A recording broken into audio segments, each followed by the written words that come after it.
I don't have to take pictures, do I? I don't think so. Oh, I think you thank did God. that already. I Hate think you photo did that. shoots. I just love writing songs, that's all. Right here in America. Speaking of that, it feels like, so we're going to talk about the new album, and I wasn't going to start with this, but you brought it up. You really leaned on the songwriter community, right? For the songs on this Oh album? my God, always. I always have since day one. You know, when I made my first album, the album came out in 2001. Just like you've heard a million artists say, you know, you had your whole life up until that point to write that first album. And I was making my living in Nashville as a staff writer for Sony at that time.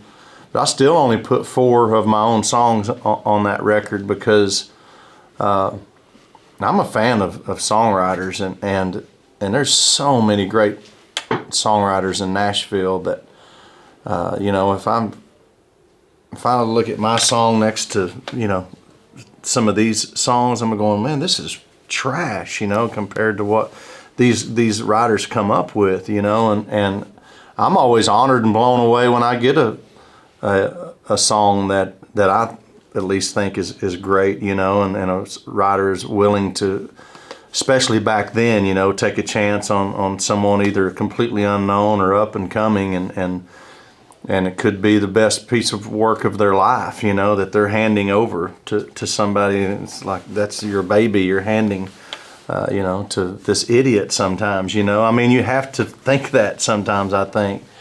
And so when they do, it's a big deal for me, you know.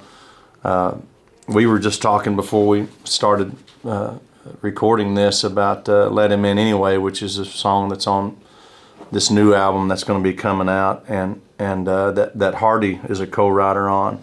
And you know, Hardy's been an important piece of my career the last, I don't know, 5 or 6 years. You know, he's a writer on God's Country and Hell Right and probably something else I'm forgetting, and he's also a writer on Let Him In Anyway. And every time I see Hardy now, I'm like, man, listen, I just can't thank you enough, you know, like for taking a chance, you know, on one of the old guys in country music, you know what I mean, and letting me have a crack at some of these songs, and because without that, I mean, like, I would still be singing country music, but it'd be in a cover band somewhere and back in Oklahoma, you know, without these writers taking a chance on me